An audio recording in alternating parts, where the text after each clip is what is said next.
Glad you can make it. And welcome to the Employee Cycle Podcast, where we talk to HR innovators, thought leaders, and even some disruptors about the latest in HR trends, HR tech, and you guessed it, HR data. Well, you've heard enough of me talking. Now let's start the show. Hey, and welcome back to the Employee Cycle Podcast. I'm your host, Bruce Marable, CEO of Employee Cycle. And you know us, we're that HR analytics dashboard, helping all of you HR and people leaders out there get rid of that manual, tedious, and time-consuming process you call HR reporting. That's right. We know a lot of you are pulling time-consuming, tedious, and messy spreadsheets from a lot of your different HR systems, trying to tell one data-driven story of your workforce. Yet, you're always scratching your head thinking there has to be a better way. Well, look no further. That's why we created Employee Cycle with pre-built integration connectors. So the most popular HRIS and ATS systems, we can pull in your data within 15 minutes, give you an out-of-the-box, real-time HR analytics dashboard, helping you view, share, track, and analyze all of your employee data in a beautiful dashboard in real time. Go to employeecycle.com, check us out. We'd love to give you a demo and explore how we could partner to help you automate your HR reporting and analytics process. But that's enough about me and our company, because today we have a great guest on the show. So please help me welcome Chris Hendricks. He's the co-founder of Boone Health.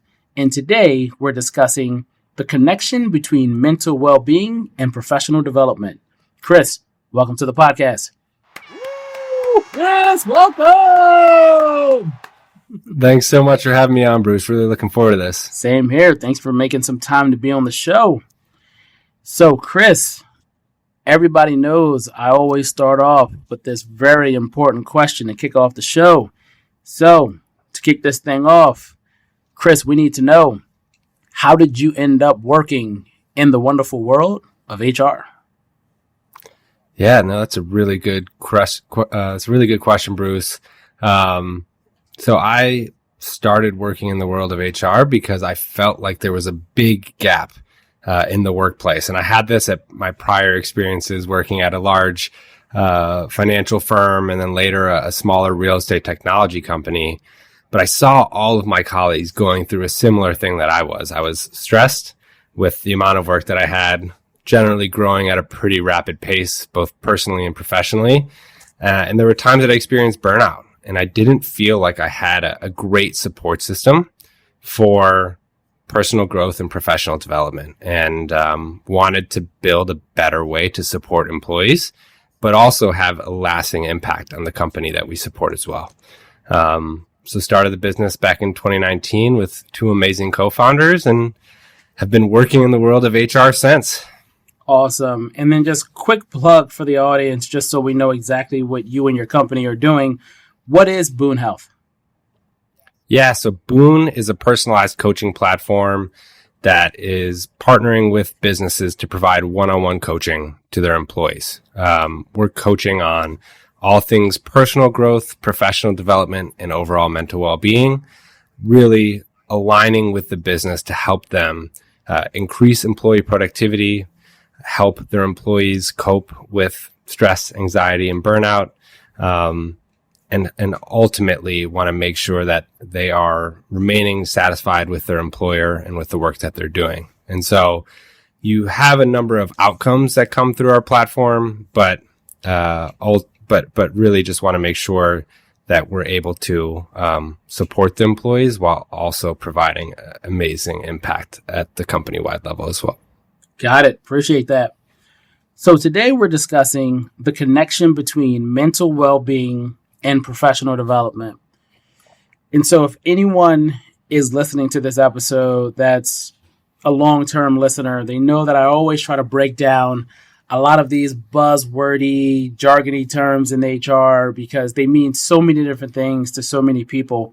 So before we start talking about the connection between these two concepts, can you define for our audience, from your perspective, what does mental well-being mean? And then also, how are you defining professional development? Yeah, so mental well-being is often referred to as the well-being of oneself. And so making sure that employees have an outlet to work through overall wellness. So whether they are overcoming some daily challenges that they're facing, they have some goals that they're looking to accomplish. I view mental well-being as a core competency for supporting oneself, supporting others around them, and ultimately being your best self at work. Got it. So when we start to look at this combination and this connection between mental well-being and professional development, where does it start, and how should I even be thinking about this? Do you believe most people are even making the connection and linking the two? What's the status of both of these living in one world, or living in a world where they're linked and then they're really pushing each other? Yeah, I think historically you've often viewed these as pretty distinct topics, right? So you have human resources or people operations that are supporting employees' experience, depending on how large the company is. Sometimes they have a learning and development department, or they have other components within HR or people ops that are ultimately serving employees so that they can be productive, both personally and professionally. Got it. So when you see HR leaders implementing some type of mental well-being strategy in a company today, what does that typically look like? So it shows up in a number of different ways. You have companies that are using wearable technology to track overall growth of employees, and some people feel that is a wellness strategy that people are taking advantage of. You have diversity, equity, and inclusion training that are supporting the overall well-being of a company, making sure people are being seen and heard for the unique aspects that they bring to a business. You have ideals around meditation, mindfulness that often get pulled into an overall well-being strategy. And I think a lot of times it's felt not as impactful because it's usually done on a broader scale, and it only affects a certain population of the employees. It can't be as scalable as reaching all employees through a pretty unique solution. And you mentioned wellness, which I know has been a hot topic for a long time, that's been growing, but especially during the pandemic, when everybody was worried about wellness and what is the wellness of my workforce. But I have to ask, is wellness and well-being the same thing, or are those two different things? I think I view wellness at the individual level. It's how supported does one feel, and what does their overall wellness goals look like? I think well-being encompasses the inner workings and the way that people are, going about living their lives and having, again, some of those challenges that they're working through and goals that they're looking to accomplish. A lot of times they can be viewed in a similar light, but I think as you kind of take a step back, they can mean very different things on what the corporate organizational structure looks like and how they're looking to really approach and support employees. So if I'm a listener here and I'm saying, okay, Chris, I agree with the premise of your position to say that mental well-being and professional development should be linked, the first thing I'm thinking is, how do I know, and is it possible for me to confirm whether or not these are already linked in my organization? And if so, how do I do that? I think you go talk to any single manager that manages an employee and ask them what a lot of their conversations look and feel like. A lot of what we hear is that a lot of times one-on-ones can often not just be professional in nature. A lot of times they're talking about the human and what they're working through and how that's impacting their overall work and goals. And so I think if you start to think about what that looks like, one-on-ones are generally supposed to be more professional in nature, but it overlaps into the mental well-being and how people's personal life is impacting the overall work life. So I think that's a really great place to start and figure out if that's why it's actually linked. So I know that there's some HR leaders thinking, okay, Chris, that sounds good, but now I'm thinking about the personal development of my employees. What does that even look like? So if one of our managers is talking to an employee and the employee is like, oh, I really like to juggle. What does the manager say? Oh, all right, well, here's some ways you can get better at juggling, and I just found you a juggling course. Or what is that supposed to look like?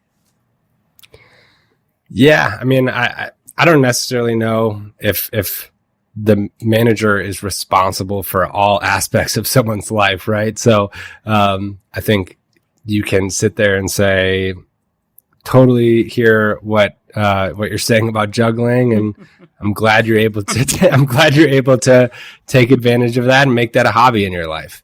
I think at the core level, you want to make sure that employees, if they're going through a personal challenge, that they have an outlet to get support for that. Because if you think that they're able to bring their best self to work, if they're going through grief or loss or are feeling burnt out, there's very little chance that they are producing at the level that they could be, because they don't have a personal support system. And managers often hear that. And I think likewise, a lot of times, unfortunately, mental well-being, mental health is stigmatized, and people don't necessarily know where to start or know how to talk to someone. So a lot of times we hear that when people are getting coaching on a professional development topic, within a few sessions, once they build trust and rapport, that ultimately blends into their personal self. And so making sure that people have a number of different topics that they can be supported on, ranging from personal growth to professional development and overall mental well-being. You're serving a larger population of your employees, ultimately helping people get the support, whether they want to juggle or not. And then lastly, I think you're providing an amazing resource that pays dividends over the long run. Not to go off on a tangent here, but I figured I might as well. Have you seen the show Billions? Of course. Okay. So it almost... Wendy Rhodes. Okay, so it almost sounds like we're talking about Wendy Rhodes here. For anyone who has not seen Billions, you need to watch it, or at least one episode to understand what we're even talking about right now. But for all of you that have seen Billions, it sounds like we're talking about Wendy Rhodes, where she's talking to somebody, and it's this hybrid of getting yourself out of your own way mentally for you to be able to produce and get shit done professionally. And that seems to be that center of the Venn diagram, which some people would call performance coaching. Is that what we're talking about here? It can be. I think there is an element of coaching that does have that feel, that is more performance-based coaching. But again, you don't want to pigeonhole an employee to really focus on their performance if they have a lot of internal strife that they're working through. You want to make sure that you are providing a support system for a wide range of topics that will ultimately lead to greater job satisfaction, greater work-life balance, and greater productivity. And I think it's hard to really see a lot of that impact before you instill a program like Boone. But as time goes on, the amount of positive feedback that our HR and people ops leaders are receiving as part of the program, and employees sticking at their company longer than they normally would have, are all outputs that we see every single day through our coaching platform. So I think, yes, that is an element of coaching with the Wendy Rhodes method. But that's at a large hedge fund based in New York. So we're really trying to serve the modern day employee at companies spread throughout the entire country. Did you say serving the modern day employee or employer? Both. What is the modern day employee? What's the typical persona of the modern day employee? Or a better question might be, how do you define the modern day employee, and how are they different than the legacy employee? Yeah, I think modern day employee is, if you look at averages, is a millennial at this point. Late 20s, early 30s. They've been in the workplace for 8+ years. They are driving a lot of growth at companies throughout the country. And that is the modern employee. They expect more out of their employer. They went through a pretty horrific global pandemic that impacted many aspects of their life. And I think they're looking for purpose and support. And companies that are able to highlight the benefits that they can offer to support employees in that growth, the better off that company will be culturally, but also productivity, seeing enhanced productivity as well.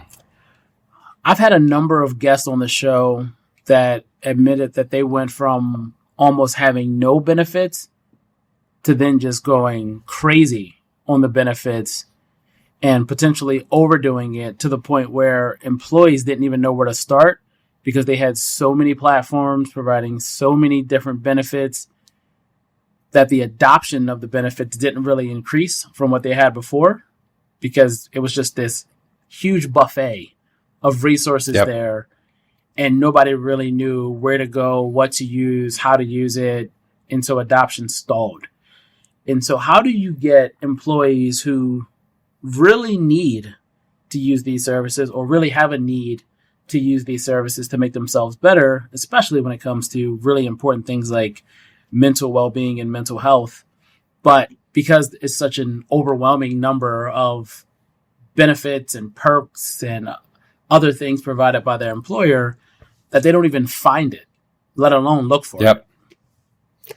Yeah, no, it is definitely a challenge that we hear of as well. I think being structured in a program that is aligned is really beneficial. So we actually have a usage-based pricing model where employers pay for Boone as their employees are taking advantage of the program. So structurally, we're aligned, and HR leaders love the idea that when their employees are using it, they're paying for it. I think that part is key. The other component is, I think we've heard that feedback too. It's like people feel platformed out. It's gone a little bit further than what people want. It doesn't make it as easy for employees to use some of these benefits. And so we have a full comms playbook that we work alongside HR leaders to tout Boone, what it means to the company. We're layered in with hiring. We're layered in with performance review and strategy. We're layered in on thematic events that happen around our country. It feels like weekly now. And we send emails. We send emails and we allow employees to sign up through a really quick, unique link. And so making it as easy for employees to take advantage of the benefits. And then lastly, there's a big virality component that happens. I think some of the feedback that we've heard for some of these wellness apps is that people use it and then they stop pretty quickly thereafter. We find at Boone, on average, about 30% of employees engage with a coach.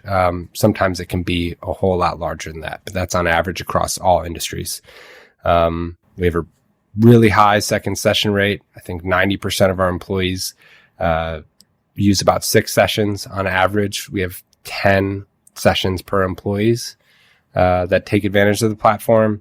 So making sure that you're able to measure usage, you have a program that is aligned, and you're getting feedback from it. Because if you are providing too many things, it's never going to work as well as providing something that is actually impactful and meaningful. I love how in this world of chat GPT and AI, you say, you know what? We send emails and they work. Yeah. We send emails. We send emails, and then HR leaders send Slack messages. These are platforms that aren't going anywhere anytime soon. And so we want to make sure that we're supporting the employee, we're supporting the HR leader that is bringing this incredible benefit for their employees to use, and then we're demonstrating impact with our reporting, and then what employees just share internally. It happens.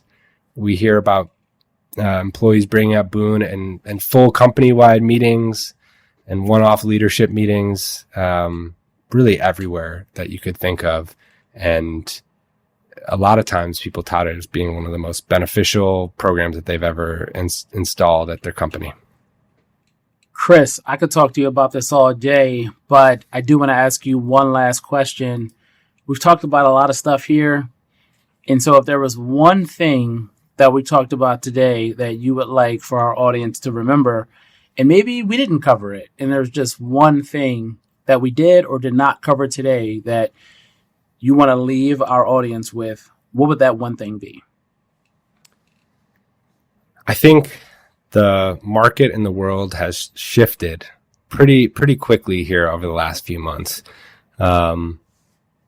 I think doing a survey to learn about what are the most impactful and engaging programs that you are offering to your employees, make sure you're finding what is going to be most beneficial to your team, because ultimately the work isn't going away. Even if you have to do layoffs, like the work is still going to be there. Retention is still key to your business growth. Your people are your most important asset. And making sure that you're supporting them along that entire journey, whatever that looks and feels like to your company, making sure that they're feeling heard and supported. We take the approach of coaching as being able to be an amazing resource for employees. And we've seen incredible outputs from our program. So I think making sure you're hearing your employees with what their feedback is, understanding where they're coming from, and doing your part to continue to support them no matter what the company looks and feels like, because ultimately you need to continue to push forward and be resilient in these trying times. Chris, thanks so much for being such an awesome podcast guest.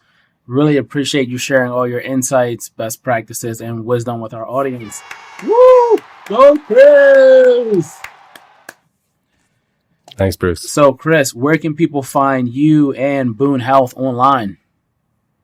Yeah, you can find me on LinkedIn, Chris Hendricks, Henrichs, or you can check us out, our website, www.boone-health.com.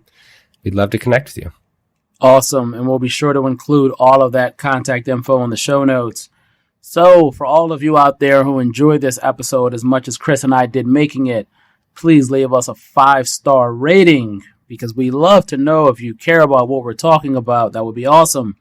Also, if this is your very first time listening to our podcast and now you're hungry for more episodes, please subscribe to the Employee Cycle Podcast on Apple Podcasts, Spotify, and all other major podcast platforms.